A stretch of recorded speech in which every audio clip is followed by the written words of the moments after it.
Hello, everybody, and welcome to the Nutritional Revolution podcast.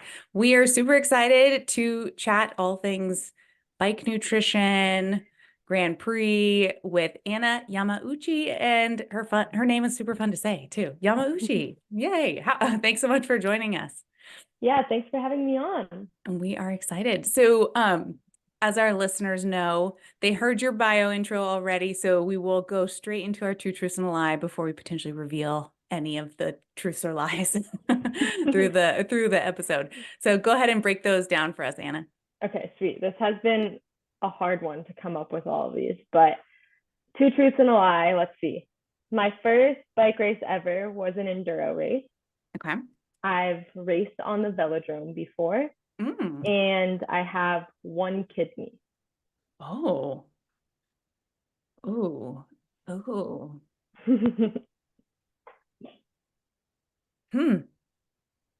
I mean, the kidney one threw me for a loop. What? Yeah.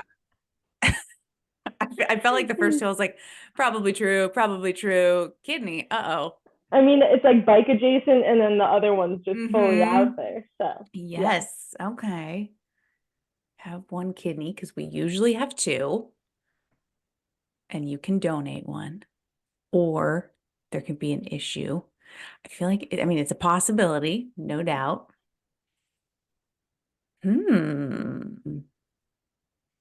That could be an interesting conversation when it comes to your hydration management too, if you truly only have one kidney.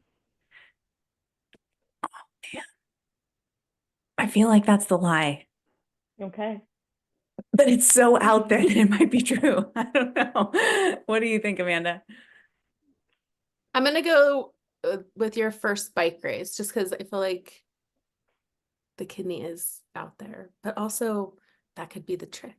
Yes. But I'm gonna go with the first bike race is enduro, right? Okay. Yeah. Yes. Well, our listeners will find out at the end of the episode if Anna is a savage racing with one kidney or not. What else might be true or false? Okay. Well, why don't you take us a ways back, Anna, and tell us a little bit about your upbringing. What got you excited about getting on a bike and out there and racing? Yeah, I don't know where to even begin, but I guess I grew up in a family of cyclists. Both my parents loved mountain biking and road biking. And it was never really forced upon me, but of course, from an early age, I had a bike to get to friends' houses, and we lived right by this like this trail that spanned like 30 or 40 miles or something. So you could kind of ride to lunch and all of this stuff. And it wasn't really until high school that I started picking up mountain biking more and more. My mom convinced me to do a year of NICA, and that was kind of the first year Northern Nevada had a league.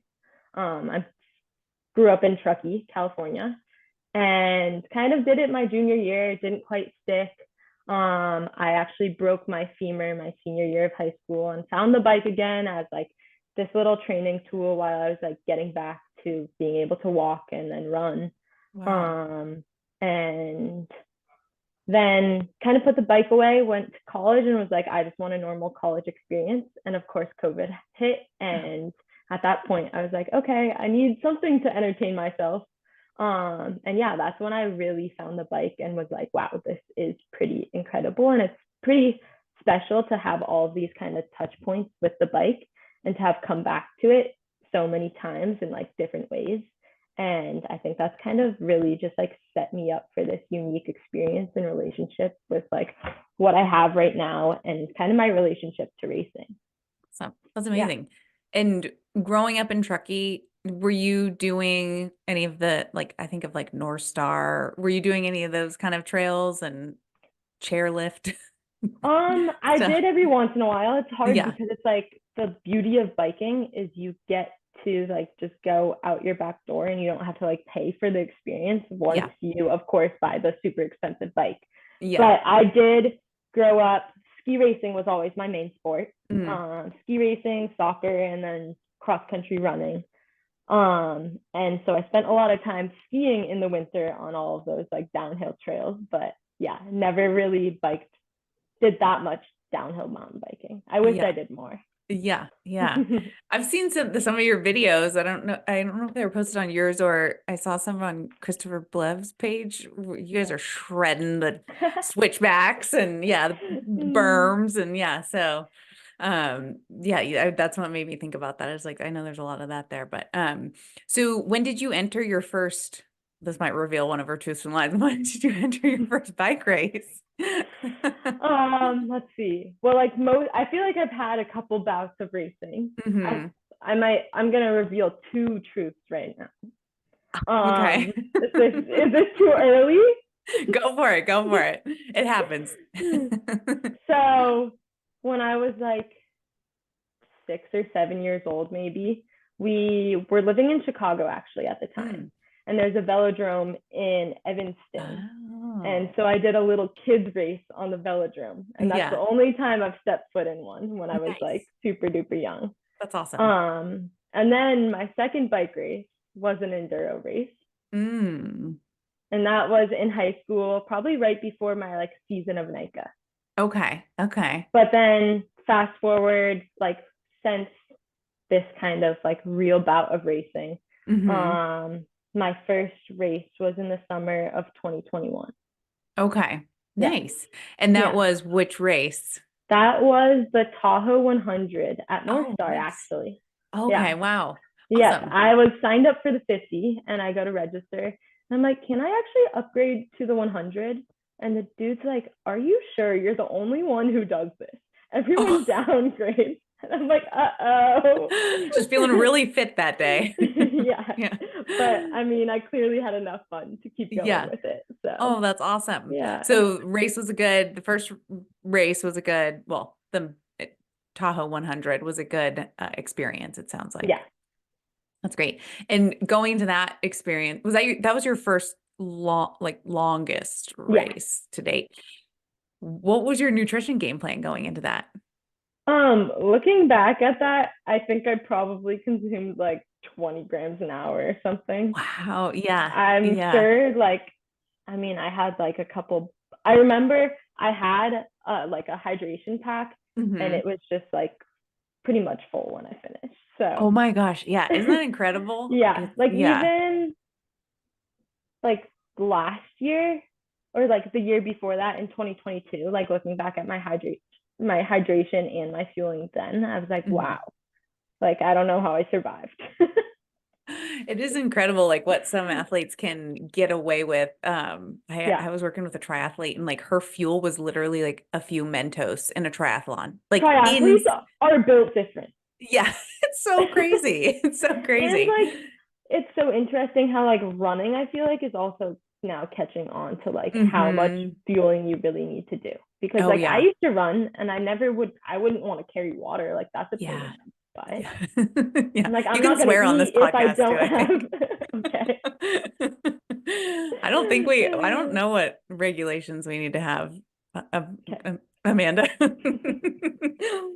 I think I've sworn here a few times, so it's all, or at least some of our Yeah. guests have. I know that. So, that's funny. Yeah, the evolution of nutrition and hydration, especially with sports getting longer and longer and longer too, has just been something that's yeah, continues to Yeah. evolve. So from that first race, you said that was in 2021 or 2022? Yes. Okay. 2021. And then you got excited to do some more bike racing and you got into, what happened the rest of that year? And then was it 2023 was your first full Grand Prix? Yes, Okay. exactly. So 2021 kind of just did that first bike race and then a couple collegiate races. I went to Cal Mm-hmm. Poly. Oh, Actually nice. just graduated in June, so recent graduate. Congratulations. Thanks. Yeah, and then 2022 was just a bit of, I did my first gravel race. I did some XCO stuff and I Mm, did Oregon Trail. So nice. it was like a pretty short season, but loved just exploring different events. And then, yeah, Mm-hmm. 2023 was just full on Lifetime Grand Prix, kind of my first year racing as like a professional, I guess, except Yeah. at that point, I still didn't really consider myself one, but was just Right. like in Yeah. that category racing against, yeah, some of the best girls in the US. That's exciting. And what was your kind of takeaway from Grand Prix last year? Gosh, I feel like there were so many takeaways, and I think the biggest thing is like there's so much room for improvement when I look Mm, back and just reflect. mm, And I think there was a challenge presented at like each race, and it'll mm. be so special to go back with the experience and just like so much more knowledge to Yeah. approach each event. And it's like at first I was a little bummed that I'm not going to new and different events within the Lifetime Grand Prix, Mm, but now it's like a special opportunity to be like, I know exactly what will happen. yeah. Yeah, Hone your skills. exactly. Awesome. So with the Grand Prix is fascinating that they're all relatively long distances, I guess, Mm-hmm. but totally different temperature environments or altitudes or variety of durations, right? And Yeah. distances. How are you, how did you maybe, and maybe you might be changing it for this year after, like you're saying, learned some things, but what was nutrition thought process like going into all these different races? Was it the same, I'm going to use the same fueling products and try and hit X amount per hour, or what was the thought process there? Yeah, I think like throughout the season, there was definitely a lot of experimentation and like trying different products and using what fit for me in that moment and like what I was enjoying, because that was the biggest thing is like the minute I get tired of something, I just don't want to eat it on my bike and then I'm Yeah. doomed. Yeah. Um, so I think like especially events like Unbound, that's when I thought more about my nutrition, but it Mhm. ended up being at feed two. I was, or the first feed, I was there for like an hour while they fixed my mechanical. So I Yeah. swear I had like a 3,000 calorie meal. And I was like, I'm good. I don't even need to eat that much the rest of the day. Yeah, you're So set. that was the one that I was like most nervous about Hmm. figuring out the nutrition. Hmm. Um, and Leadville is another big one. Yeah. And that one, I think towards the tail end of it, I didn't fuel enough and Mhm. definitely felt the effects on the last bit of the course. Yeah. So Wow. yeah, That's all good learning experience. So for sure. what was your 3,000 calorie meal that what would you Let's dive see. into? I had uh, peanut butter and jelly. I Nice. had a thing of Pringles. I had a whole bag of gummy worms. Nice. And what was it? I definitely had like a Coke. Hmm. I wonder what else. Maybe some. Oh, do you know like that Cajun trail mix that has the little sesame sticks in it? Yes. And like, Yeah. yeah, yeah. I think that Nice. was my whole meal.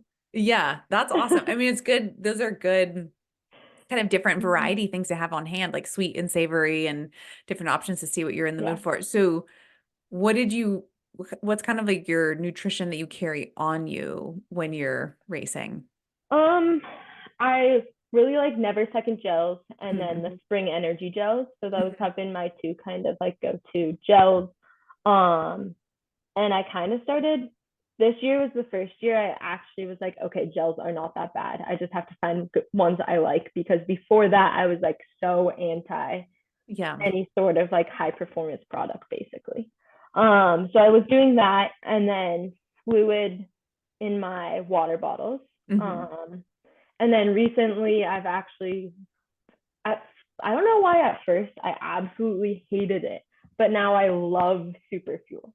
So I Oh think yeah. hopefully I don't get tired of that one, because Yeah. that's a good one to have for racing. So That's yeah, awesome. yeah. And with you said you were not one that was keen on gels initially. Were you Yeah. doing real like homemade real food stuff, or what was your go-to prior Um, to? a lot of bars, Mm-hmm. um, and then like some chews, but like gummy worms and stuff that's usually cheaper and just more Yes. accessible. Yeah. Yeah, Yeah. It is pretty interesting how yeah, the sports nutrition products are like so expensive, but like candy is like a exactly. very similar thing at the end of the Yeah. day that we can get in. So whatever's Hmm. convenient, Mentos, gummy worms, you Yeah. name it. Yeah, that's great. So, and you said hydration and you utilize the Fluid brand hydration? Yep. Yeah. Nice. And how are you transporting this for something like Unbound? Were you take Unbound, I had the little bento box Oh, on my nice. top tube, and Yeah. it literally, there was so much mud and dirt that it just the abrasiveness of it rubbing for 200 miles Yeah. wore down my frame so bad. Oh So my gosh. in the future, I'll be taping my frame, but now I'm like going to sell this bike and I'm like, this poor frame. Oh man. Yeah, that's a good Yeah. So point. tape your frames, guys. Yeah. Huh. Wow. Yeah. Yeah. And that was your first Unbound experience, was Yep. the Mud City And situation. I did love the mud. So it was Yeah. a bummer that my bike just didn't quite love the Yeah. mud, but Man. once again, learning. Yes. Yeah. What was the mechanical issue that was it caused by the mud that you had at Yeah, I Unbound? Yeah. had a little twig get caught in Oh. my DI2 Mm. wire and it Oh. ended up pushing all of the wire out of my bike frame. So I think Whoa. a good 2 foot chunk was just dangling and it eventually wrapped around my cassette 4 times. So Oh no. I was like, why can't I shift? And I look back and I'm like, there's nothing in my derailleur. And I get off my Yeah. bike and there's this wire that's loose and just wrapped around my cassette. So I literally had to get down on my hands and knees and Yeah. rip it out with my teeth because I couldn't get in there because it was Oh my so muddy gosh. and my fingers wouldn't fit. It was so Yeah. Oh wow. Yeah. So with that experience of mud, yeah. to what's your game plan going into Unbound this year? Did you have the painter's Yeah, stick or I had the yeah. painter stick. I mean, I think Unbound and all these races where it's so many elements you can't control, it's there's Right. no reason to think about it until literally the day before Unbound. Yeah. Yeah. That's when the weather. thunderstorms hit and you were like, okay, now I Yes. see what's gonna happen tomorrow. Yeah. But Yeah. yeah. Yeah. I was watching did you watch the Grand Prix YouTube No, videos? I still Oh, haven't. I was so I watched them. They do a pretty good job, I have to say. They do. But I think Keegan in one of the interviews was like, I knew there was going to be mud. If you didn't know there was going to be mud, you didn't do your homework. I was like, oh shit. Yeah, I guess so. I mean, yeah, you Yeah, got to stay on top of the weather and for see sure. what's happening out there. So yeah, okay. So going into with your experience with Grand Prix last year and nutrition, did you ever have any nutrition issues racing or hydration issues, like losing nutrition, GI issues, nausea, any of those things Um, going I would always I don't know, throughout the season I definitely had some GI stuff. on? Mm-hmm. And that of course does affect just how much you can get down and what's Yeah. going on. I Yeah. remember BWR Arizona, I threw up at the top of Oh, the first 30-minute climb or something. And I was shoot. like, oh no, this is gonna be a really long day. Yeah. Oh man. So yeah, I've had my fair share, but I think for the most part, it's kind of just it's part of racing. I'm definitely not the only one. When your body's on the limit, so much Yes. happens. Yeah. Do you think that it was just a really hard push in that first 30 minutes, or were you too full? I think I was too full. And in hindsight, I had this crazy experience. I think we can chat about this as well. Yeah. Where all of a sudden pancakes before rides went from being really good to oh my gosh, something's wrong. And Yeah. I was diagnosed with celiac Oh a my week and a gosh. half or 2 weeks ago. So now I'm like, oh, that all makes sense Wow. now. Yeah. But pre-race pancakes were my go-to, or before a hard workout or anything, and they used to Yeah. not cause any issues. Huh. And what was the issue that you were noticing? Was it stomach cramping, pain, or just no Stomach desire? stuff, and Yeah. then I was just very IBS-y. Mm-hmm. Yeah. Yeah. Yeah. Yeah. Yeah. Yeah. We talk about poop on our So podcast yeah. too. We've had plenty of researchers on here. So if you're Good. comfortable sharing, yeah. I'm not scared about talking Yeah. about poop. So yeah, let's talk Warning. about the celiac diagnosis. So having had kind of that experience with the pancakes, and then was there anything else you were noticing that led you to say, hey, maybe I should reach out to my doctor?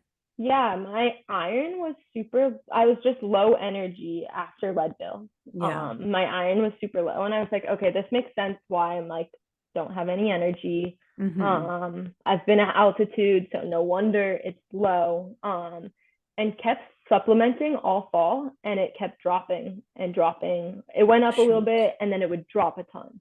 And I was like, why am I not absorbing anything? Like, this is so interesting. So that was kind of what sparked the investigation of things. And I think like I think the only reason that I was like diagnosed right now was because like as an athlete, you're so sensitive to these things. So I'm like, honestly feel really lucky because it's something I could have struggled with for like so many years. Yeah. And with so you were supplementing with an iron capsule? Yeah. Or tablet? Yeah. Okay. And goodness, I know so many athletes in like your exact situation. So the iron thing is a good thing if people are getting regular lab tests to look for, right? For the celiac. And then the actual diagnosis part, how did they do that? Did they do genetics or an endoscopy or? We did a blood test and then an endoscopy. Yeah. Wow. Yeah. And did they see like a good amount of intestinal damage? I mean, they just said villi atrophy. So yeah.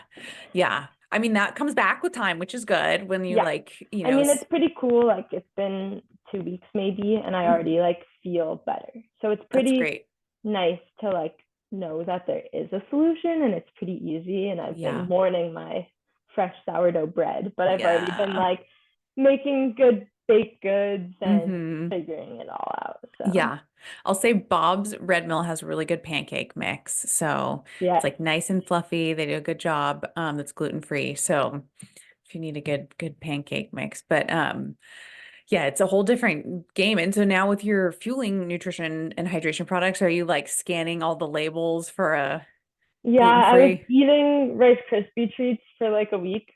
Oh yeah. And turns out there's like malt something or other, but it doesn't say it. Like it says may contain soy and milk or something, but it says nothing about gluten or wheat or whatever. And I was like, what the heck? So that made me realize like, oh, I need to really read the fine print. But yes, for the most part now, I got a huge shipment of bonk breakers and like that's all gluten-free. And then of course like the gummies, like it's a blessing that we have to consume sugar to perform because like sugar doesn't have anything bad in it. The gluten thing at least. I'd be careful. The Haribo gummies though, those have gluten. No. I know. I had a client, she also had celiac and she would eat the Haribo gummies and then she would not feel great. And I was like, wait, what are you fueling with? And I was looking them up and I think it is like similar to that. I think there's like malt or barley or something like that is the sugar, barley sugar, something, one of those things in there. Same with like licorice. Yes. Yeah. I know. It's a bummer. So sad. I know. I miss gummy worms so bad. It's not fair. Then the like nature forest or whatever, the like, you know, trying healthy versions. It's like those are gluten-free, but they're just not the same. It's not the same. But you can, you know, I think Annie's gummies are gluten-free, so those kind of things. But it's a whole new world. But what's cool is getting diagnosed with celiac now versus like even just 10 years ago, there's so many options. It's such a blessing to live in California, I feel like. And even when you go out to eat, like things are labeled at restaurants, at a lot of places. So that's good. Okay. So you said you had to get rid of the sourdough and the pancake that you were currently using. Were there any other big food or meals that I love Eggo waffles. I love them. I have a freezer full right now. And I'm like, oh no. Yeah. Shoot. Oh man. But I know there are replacements for everything. Definitely. So it's like figuring out the whole contamination thing and like the little bits and pieces. But overall, it's like it'll be okay. It'll be worth it for how much I'll feel better. Exactly. And so does your doctor still want you supplementing with an iron now that you're cutting gluten out? Basically just have to get my gut back to normal. Right. To navigate all of these little things. Like that's the biggest thing I've learned in the past couple of months of just like advocating for myself and my health, and especially like as an athlete, not all doctors are as sensitive to like how important and kind of like time pressing it is. Okay, so we talked about the celiac and changing some nutrition game plans around. Curious to talk a little bit too about like what your postseason or off season was like in preparation. Like, were you after Grand Prix, like go through one? Were you kind of like, I need a break? That was like a Yes. big solid season. Yeah. Yeah, Tell us I about was that. like limping to the finish line. And Oh, I mean, at that point, I had no clue. I was just like, I'm tired. This has been the longest season of my life. And I think it yeah. was really hard because at the beginning of the season, I had some great results. And I just was hoping that the momentum from the start of the year would just like build Yeah. to the end. And that was kind of like the opposite of what happened. Yeah. So it was kind of the end of the season was not only just like a little bit disappointing, but I was also like, what is going on? Like, I feel so tired and I rest, but nothing really happened. Yeah. So I was really, really excited for that, just like the reset. I had looked like in October, I had moved to Santa Cruz. So I was really excited to just be settled, to hit reset hard. And I spent a ton of time surfing, just hanging out. Nice. It was really, really good. But yeah, back to like the energy thing. It's like I rested for 3-4 weeks and I got back on my bike and I was like, I just still don't feel good. Yeah. So yeah. Burned out and low iron. Yeah, just low energy stuff. I guess I was eating. I also during that period of time was like, maybe it was like a low energy balance thing. Like, was I not fueling enough? So I'm eating all the bread in the world to get my carbs in. So in hindsight, makes sense. Oh gosh, yeah. So you're eating more gluten and then yes, exactly. Like snowball effect. Shoot. Man, yeah, that's a great point. So advocate for yourself, take away and get your lab work done so you can figure out what's going on. So in the postseason and even last year too, talking about that, did you have a coach programming your training for you through the whole season? I did. Yeah. Nice. Yeah. And going into the off season, 3-4 weeks off, needed that mental break. Was it truly like off the bike, move as you feel, or what was that like? It was fully off the bike. Nice. Didn't touch it, didn't look at it. It was really nice to just like have that kind of the refreshing little break. And of course, like my coach fully supported that. And we actually did rest a lot going into Little and Big Sugar. So it basically kind of was like my season ended early and I like got back just to race and then fully reset. So nice. Yeah. That's great. Yeah. And have you started your training yet for this year, I imagine? Yep. It's in full swing. Yeah. All right. And are you doing what's the first thing, I guess, coming up for you on the calendar? Mid-South is kind of the first race. March. Yep. Yeah. March, mid-March. Yep. Yeah. Okay. And that's in Oklahoma? Yes, exactly. Yeah. What's the weather like in March in Oklahoma? Well, I think usually it's pretty wet. So Mid-South is like notorious for these like crazy river crossings. Oh gosh. And I think some like gnarly mud too.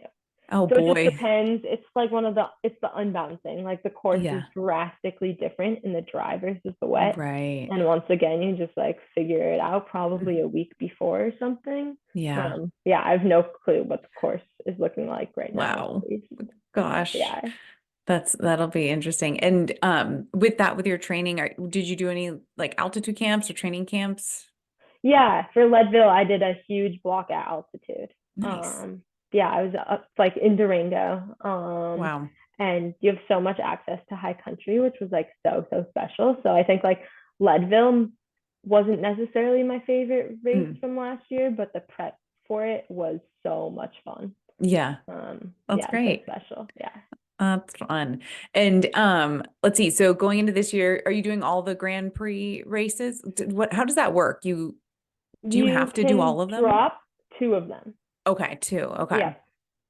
So my plan right now kind of is to skip Crusher because Downieville is on the same weekend. And fun. Yes. Okay. Exactly. And I do love my mountain biking. Yes. So yeah. That's it's hard when the events kind of the schedule doesn't line up. For Downieville, do you do the Downieville downhill, or is there another one that you do? Yeah, so there's Yeah. the all mountain category, Mm. and that's the first day is the cross country, and then Mhm. the second day is the downhill. Okay. And you kind Awesome. of score points together to get like the overall title. Okay. Yeah. That's great. Yeah, I have not ridden the Downieville downhill myself, but I've dropped my husband off at the top plenty of times, and I've heard like crazy stories of like there's one section where it's like cliff on one side and right? Yeah, there's just like the river, and it's just pretty. The trail just falls away, and like yeah, you would Yeah. fall into the river if anything goes bad. Yikes. Yeah, you gotta Yeah. know what you're doing out there. Good for you. That will be a really fun one. Have you ever done Mount Huff out of curiosity? I haven't, which is like Oh, so funny because it's so close to yeah. Truckee, but I Mm-hmm. think it just speaks to how little maybe I mountain biked in high school because I've never been there. I've only done Downieville like 3 times. Yeah. So Yeah. yeah, I Awesome. want to explore all of that. It does Yeah, seem it's a to be, beautiful area, but yeah, I have not been there since the fires went through it. I know. So Yeah. I don't know how it's looking now, but that's a fun long downhill. Okay, so I'll jump into questions from our listeners. So we make sure we get to those. There's some funny ones in here. I'll just go to this one. Best jelly bean flavor. I don't know if you're going to be able to have those anymore, but hopefully you can answer the jelly question. jelly beans are gluten free. Oh, I was nice. in Trader Joe's, and they had little Valentine's jelly beans the other day. Oh, cute. And I was like, oh my gosh, these look so good. And I flip it Yeah. over, and the second ingredient's wheat. Oh, But that made me research yeah. jelly beans, Okay. and I guess all of them are gluten free. Jelly So that's Belly good. brand jelly Yes, beans. exactly. Good to And know. I would say I like the mix Mm, packets. So the sour mixes are really good, and yeah. then I really like the soda mixes too. Oh. But I kind of am picky about my flavors. So if it's like the huge thing of mixed jelly beans, I will literally sort them and then put them in bags for my ride. That's funny. It makes me think of like, with all the jelly beans, have you tried the Harry Potter jelly beans? Yes. Oh my Yes. gosh. Those can They're be gnarly, scary. right? The Yeah. bean boozled or whatever. Yeah. You don't want Yeah. to eat that on your ride, probably. No. Okay. Let's see. Hill climbs, friend or foe? Hill climb, friend. I love climbing. I hate flats. Unbound. So Just- Unbound, yep. Yeah. The thing about Unbound that's good is it's like it never actually is flat. It's Right. always rolling up or down, Yeah. but it's like overall you're not going up or down very Right. far. Yeah. Oh man. Okay. And then let's see. What races are you most excited for this year? I am most excited for BC Bike Race, Mm, um, and then Redemption at Unbound, I'd say. awesome. Yeah, All yeah. right. Here we go. And then this one says, I don't even know what this is, but have you tried using Zins as a nootropic during your long bike rides? Do you know what that is? It's spelled ZYNS. That's literally who? Somebody knows you. Or not? I don't know. Is this one of your friends? Oh my gosh, this might be one of my college friends. Uh, you don't have to answer it if I don't I don't know what it is. Zins are they're like nicotine pouches that you put into your lip. And I've Oh, actually never used Zins before, but interesting.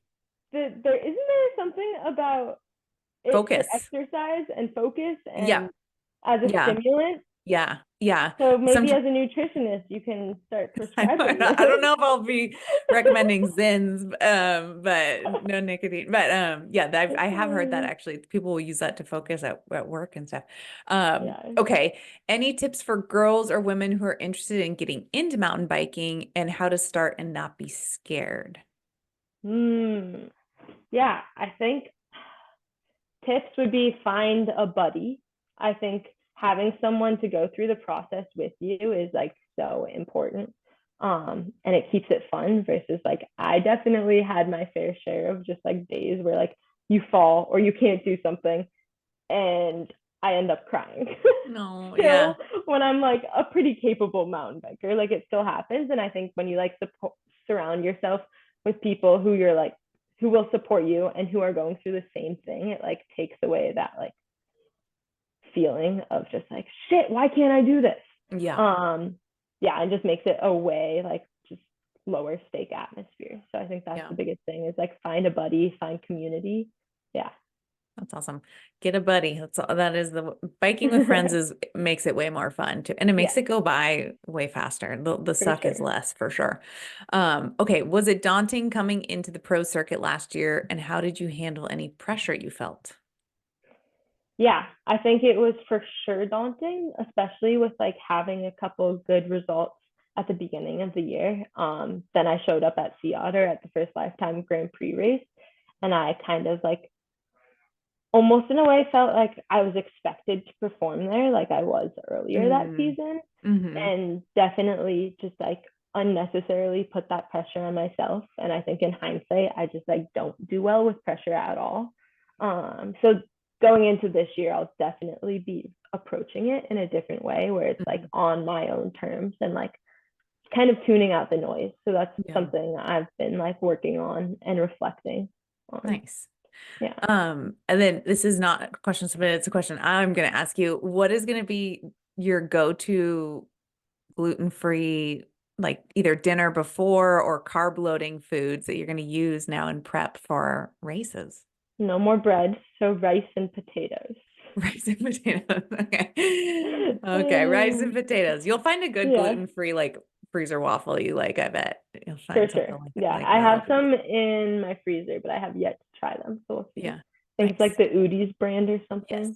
Yes. Yeah. Udi's, and then Bonza has a brand, but they use like chickpea flour, so there's fiber and protein in there. So depending on what you're doing. But yeah, those will be good ones. Okay, so where can our listeners find you, follow you, all that fun stuff? Yeah. Oh, we didn't do your true truths and a lie, actually. Okay, well, I kind of exposed them. Yeah, so I feel like expose them. you have been on a velodrome and but the enduro was not your first bike race. No. Okay, so that was a lie. So you have 2 kidneys. So I have 1 kidney. Oh, you do have 1 kidney. Wait, so you told wait, is it 2 truths and a lie? No, because 2 truths and a lie. Yeah, right? so the lie was the enduro race. Yeah. It was your second, right? Yeah. Oh, and she does have 1 kidney. Oh my gosh. I'm mixing it backwards. So you have 1 kidney. Wait, can we hear this story? Yeah. So this might be a lie too. This is a half truth maybe. Okay. But back in high school, I had a really bad kidney infection and I went to the hospital and they did an ultrasound. And for the longest time, they were like, we cannot find your other kidney. And they were like, this kidney is twice the size of a normal kidney and you have no other kidney. We can't find it. And the ER doctor did not seem concerned. And he was like, you're healthy, you're fine. Wow. Like this happens that people are born with like 1 kidney, but it has the same function as 2. So it's taking over. It's like taking over for the other one. That's why it's so big. Exactly. Wow. That's fascinating. The body is amazing. Yeah. So I have never had that confirmed, but I've stuck with it that I have 1 kidney because they couldn't find it. Yeah. Wow. That's incredible. Yeah. Wow. That is incredible. But it makes sense. Like if it's it like makes up for the other one and it is showing up much larger. Yeah. Very cool. That is fascinating. Okay. So now where can people find you and follow you? Yeah, I'm most active on Instagram. My handle is YAMAGGUCCI. But no, my last name does not have a G in it, and it's quite confusing. And then I guess Strava's the other one, and that's just my name. So Sweet. Yeah. Awesome. We will link that in the show notes for the listeners so you guys can follow Anna and all her adventures. And thank you so much, Anna, for joining us and sharing your story with us. Yeah, thank you guys for having me on.